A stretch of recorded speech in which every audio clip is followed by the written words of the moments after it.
Este trabajo es realizado en colaboración de los estudiantes de medicina de sexto semestre que se encuentran cursando la materia de medicina interna en la rotación de neurología, orientada por el Dr. José Luis Bustos, neurólogo del Hospital San Rafael de Tunja. Este video se realiza con el objeto de brindar conocimientos básicos sobre los nuevos anticoagulantes orales, mecanismos de acción, dosis e interacciones. La información base de la revisión se obtuvo de las guías europeas de práctica clínica de arritmia 2018 y anticoagulantes orales no antagonistas de vitamina K en poblaciones especiales de pacientes con fibrilación auricular no valvular.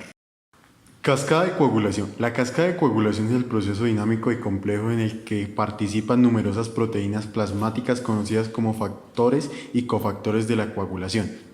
Presentan dos vías de activación, la vía extrínseca y la vía intrínseca. Ambas confluyen en la vía común.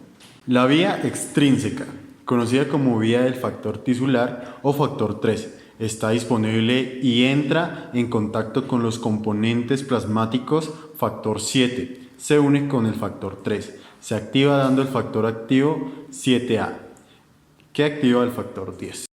Vía intrínseca. Comienza con el factor 12 activado. Actúa sobre el factor 11 activado. El factor 11 activado actúa sobre el factor 9 activado. El factor 9 activado se une al cofactor 8 activado que genera el factor 10 activado. Ambas vías van a confluir en una vía común que inicia con el factor 10 que al estar activo se une a un cofactor, el cofactor 5.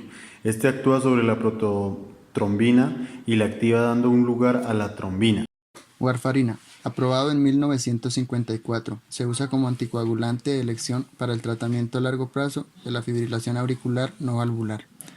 La warfarina es un antagonista de vitamina K dependiente, inhibe la síntesis de factores de coagulación, factores 2, 7, 9 y 10, y las proteínas C y S. La eficacia del tratamiento depende de una dosificación adecuada. Se tiene en cuenta el INR. Hay factores que pueden conducir al fracaso para lograr un INR terapéutico. Entre ellos están la edad avanzada, el sexo femenino, el tabaquismo y antecedentes de alcohol. Respuesta de la warfarina varía entre pacientes. Tiene una respuesta de inicio lento debido a su actividad anticoagulante. Depende de la concentración de factores de coagulación en la circulación sistémica. Dabigatran etexhilato es un profármaco que se metaboliza rápidamente a dabigatran. Recibió la aprobación de la FDA para la prevención del ictus y la embolia sistémica en pacientes con fibrilación auricular no valvular en 2010. Viene en presentación en cápsulas recubiertas de 110 miligramos y 150 miligramos. El dabigatran tiene como mecanismo de acción ser un inhibidor directo de la trombina.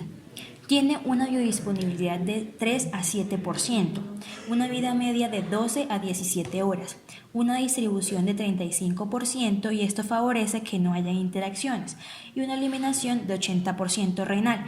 Por eso se debe tener mucho cuidado con los pacientes con insuficiencia renal.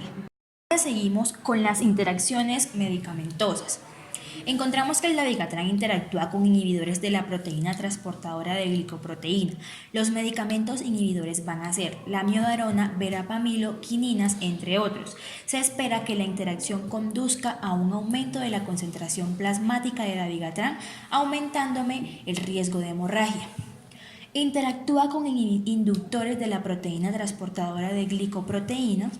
Los medicamentos inductores van a ser la rifampicina, carbamazepina, fenitoína, disminuyéndome la concentración plasmática de dabigatran. Reacciones adversas. Dentro de ellas podemos encontrar digestivas como dispepsia, hemorragia intestinal, dolor abdominal, diarrea y náuseas. Otras alteraciones podemos encontrar cutáneas, trombopénicas, elevación de transaminasas. La hemorragia es más comúnmente asociada a factores como deterioro de la función renal, consumo de medicamentos inhibidores de la proteína transportadora de glicoproteína, bajo peso corporal, edad mayor de 75 años, consumo de AINES, antiagregantes, antidepresivos y error en la dosificación. Por eso, estos pacientes debemos hacerle seguimiento con hemograma más transaminasas. Según la Guía Europea de 2018 para el tratamiento de arritmias, recomienda las dosis según aclaramiento de creatinina. Un aclaramiento de creatinina mayor a 50 mililitros minutos, debemos dar una dosis de 150 miligramos cada 12 horas. Entre 50 mililitros minuto y 30 mililitros minuto debemos dar dosis de 150 miligramos cada 12 horas o 110 miligramos cada 12 horas. Y menos de 30 mililitros minuto no se recomienda la aplicación del medicamento. Caso de dabigatran en paciente de alto riesgo. Es una mujer de 74 años de edad, caucásica, con sangrado rectal. Al examen físico presenta una frecuencia cardíaca de 98 latidos por minuto, una tensión arterial de 90 a 60 milímetros de mercurio, letárgica con palidez. Laboratorios tiene un BUN de 65 miligramos decilitro, una creatinina sérica de 4.6 miligramos decilitro, una hemoglobina de 8 gramos decilitro, un hematocrito de 24.8%, sangre oculta en heces positivo. Antecedentes de diabetes mellitus, infarto agudo de miocardio, hipertensión arterial, fibrilación auricular y derivación de arteria coronaria. Los fármacos son los siguientes: dabigatran etoxilato de 150 miligramos cada 12 horas, amiodarona 200 miligramos día, aspirina 81 miligramos día, atorvastatina 10 miligramos día, diltiazem 180 miligramos día, losartán 25 miligramos día y metoprolol 50 miligramos día. Seguimos con la interpretación del caso. Tenemos que la paciente presenta una hemorragia de origen multifactorial, una función renal afectada, una reacción con proteína transportadora de glicoproteína con medicamento inhibidor, que en este caso es la amiodarona, una edad avanzada. No es un predictor de eventos de sangrado, y en este caso la warfarina es la opción más segura para la paciente. Se puede hacer seguimiento con INR y se puede revertir la acción en curso de hemorragia mayor. Rivaroxaban. El uso de este recibió aprobación de la FDA para reducir el riesgo de accidente cerebrovascular y embolia sistémica en pacientes con fibrilación auricular no valvular en 2011. Rivaroxaban es un inhibidor selectivo del factor 10A y disminuye la síntesis de trombina, el cual viene en presentaciones comerciales con el nombre de Xarelto en tabletas o comprimidos de 15 y 20 miligramos. Y alrededor de un tercio de la dosis de rivaroxaban se excreta sin cambios en la orina. Rivaroxaban es un sustrato de las enzimas C y P, PGP y de la adenosina trifosfato, por lo cual el uso concomitante de fármacos que tengan PGP y los inhibidores potentes de CYP3A4 con el rivaroxaban deben evitarse debido a que el aumento de la exposición al fármaco y el aumento potencial del riesgo de sangrado. Como principal efecto adverso tenemos los riesgos de hemorragias leves o fatales, y en este la seguridad y eficacia no ha sido evaluada en pacientes con prótesis valvulares cardíacas y por lo tanto no se recomienda en esta población. Para la reducción del riesgo de accidente cerebrovascular en fibrilación auricular no valvular en pacientes con función renal normal con un aclaramiento de creatinina de 50 mililitros minuto, se recomienda dosis de 20 miligramos por vía oral una vez al día con la cena. En pacientes con insuficiencia renal con un aclaramiento de creatinina de 15 a 50 mililitros minuto, se recomienda dosificación reducida, 15 miligramos vía oral una vez al día con la cena. En pacientes con aclaramiento de creatinina de 15 mililitros minuto debe evitarse la exposición al fármaco. El uso de rivaroxaban debe evitarse a menos que el beneficio supera el potencial. Entonces ahora presentamos un caso con el rivaroxaban, un paciente de alto riesgo. Paciente femenina de 78 años de edad, caucásica, de 55 kilogramos de peso, presenta al servicio de urgencias con sangrado gastrointestinal inferior, la cual comenta que había sido cambiado recientemente la dosis de rivaroxaban 20 miligramos una vez al día a rivaroxaban 15 miligramos una vez al día. En los antecedentes en la historia clínica presentaba fibrilación auricular, estadio 3 de enfermedad renal crónica, insuficiencia cardíaca, enfermedad de la arteria coronaria, regurgitación mitral moderada, riñón congénito solitario, colocación de stent renal, enfermedad pulmonar obstructiva crónica, hipertensión y sangrado gastrointestinal hace un año. En los medicamentos crónicos incluyen rivaroxaban 15 miligramos al día, atorvastatina 20 miligramos al día, Levotiroxina de 50 microgramos, metoprolol de 50 miligramos al día, pantoprazol de 40 miligramos al día, aspirina 81 miligramos al día, clopidogrel de 75 miligramos al día, verapamilo 180 miligramos al día y tiotropio de 181 gramos diarios. Las pruebas de laboratorio revelaron INR 2.56, tiempo de protrombina de 27.2, creatinina sérica de 1.3 miligramos decilitro, una hemoglobina de 10.8 gramos decilitro, un hematocrito de 31.5%. Ahora tenemos la discusión del caso. Como podemos ver, existen unos factores de riesgo para el sangrado que están presentes en este caso, como lo son historia de sangrado gastrointestinal, la edad avanzada, el uso concomitante de 2 agentes antiplaquetarios y la enfermedad renal crónica. Las directrices del 2014 de fibrilación auricular recomiendan warfarina como anticoagulante de elección en pacientes con enfermedad renal crónica grave. Además, verapamil y atorvastatina pueden aumentar la concentración de rivaroxaban a través de CYP3A4 y PGP, vías de inhibición.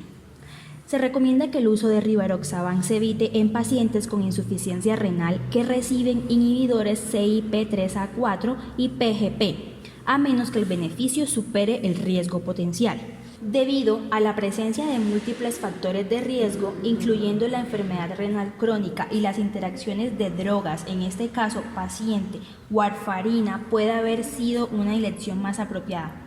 En esta tabla podemos ver un resumen de todo lo que compete con el rivaroxaban, como lo son el mecanismo de acción, la prescripción, la dosificación, la vida media y su eliminación.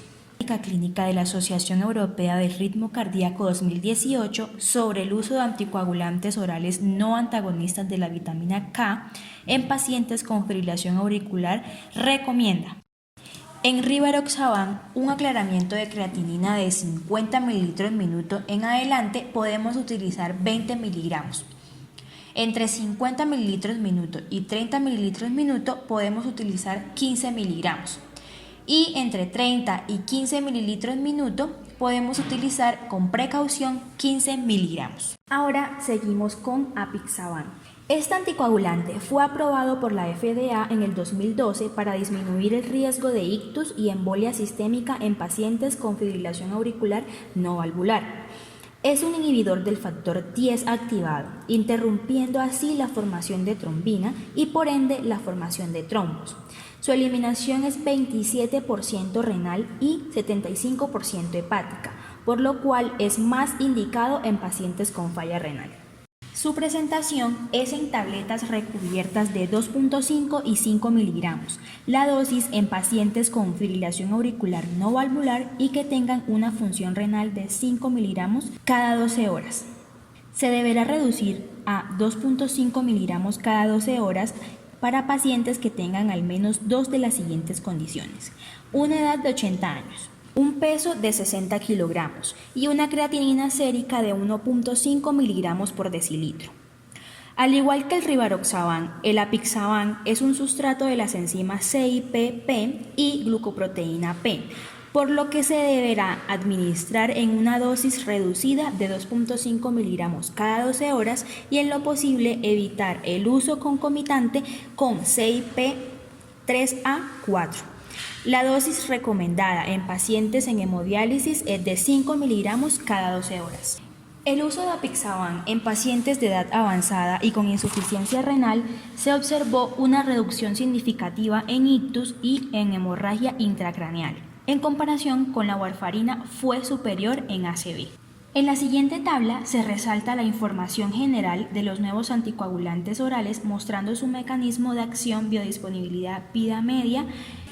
En apixaban, con un aclaramiento de creatinina mayor de 30 mililitros minuto, podemos utilizar dosis de 5 miligramos cada 12 horas o 2.5 miligramos cada 12 horas solo si se cumplen 2 de las siguientes 3 condiciones: que sea un paciente mayor o igual de 80 años, que tenga un peso menor de 60 kilogramos y que tenga una creatinina mayor o igual a 1.5 miligramos sobre decilitro. Y con un aclaramiento de creatinina entre 30 mililitros minuto y 15 mililitros minuto podemos utilizar dosis de 2.5 miligramos cada 12 horas, pero teniendo precaución. A continuación tenemos un reporte de caso. Este es un paciente masculino de 64 años de edad, raza caucásica, llega a urgencias por sangrado rectal con antecedentes de insuficiencia cardíaca, cáncer de próstata, hipertensión e hiperlipidemia, hospitalizado recientemente por sangrado intestinal. Los fármacos son los siguientes: apixaban 5 miligramos cada 12 horas, sertralina 100 miligramos cada 12 horas, meloxicam 15 miligramos día, carvedilol 6.25 miligramos cada 12 horas, nifedipino 40 miligramos día y furosemida 40 miligramos. En el examen físico se encontraba hipotenso y pálido. Los reportes de laboratorio revelaron BUN 64 miligramos sobre decilitro, creatinina sérica 1.5 miligramos decilitro, hemoglobina de 7 gramos decilitro y un hematocrito de 21.4%. Seguimos con la discusión. En este caso, hay un error en la dosificación de apixaban en paciente con múltiples factores de riesgo. Tenemos que la apixaban más sertralina y meloxicam aumenta riesgo de hemorragia. Carvedilol puede aumentar la concentración de apixaban en suero porque inhibe la PGP. Antecedente reciente de sangrado intestinal. Peso y creatinina sérica califica al paciente para una reducción de dosis a 2.5 miligramos cada 12 horas. La necesidad del meloxicam puede ser reevaluada. El clínico puede considerar reiniciar, reducir dosis de apixaban o warfarina debido a la reversibilidad y capacidad de monitorizar INR en presencia de interacciones. Como conclusiones tenemos que la selección del anticoagulante apropiado depende de los factores clínicos del paciente, la edad, la función renal, medicamentos concomitantes, adherencia al tratamiento y el costo.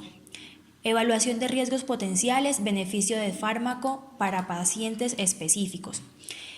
Las ventajas de los NOACs son: no hay necesidad de monitoreo, menos interacciones de medicamentos y alimentos que la warfarina y tiene un inicio de acción rápido. Los datos en la actualidad carecen para pacientes con enfermedad renal crónica o en hemodiálisis y tienen mayor investigación en el uso de NOACs para la fijación de stent coronario, ablación y cardioversión.